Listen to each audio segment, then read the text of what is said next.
So we're on the 8th floor of VanArts right now, and we're in the studio space. So what's going on here is that two students are photographing some food. Now, it sounds pretty straightforward, but there's a lot of work that goes into it.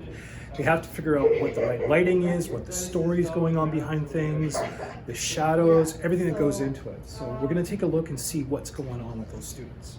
Yeah, so you want to kind of style that similarly how you did on the lettuce with the slices. That looked really nice, yeah. Okay, sure. Okay. Thank you. Thanks for your help. Welcome.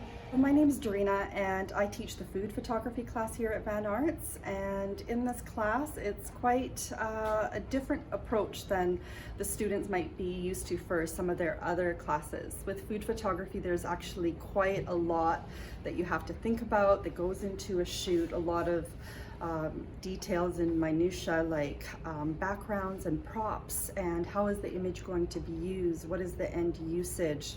I think just because there are so many details and you have to spend a lot of time working on each of those details, and by the time you get things to where you want them to be, the food basically dies on a plate and it's not fresh anymore, and then you have to kind of start all over. So that process could involve really using stand-ins until you get your lighting right, and having a lot more food than you think that you need, and just having the patience to go through that process, that it could actually take you maybe a whole day to get, the one shot that you really need.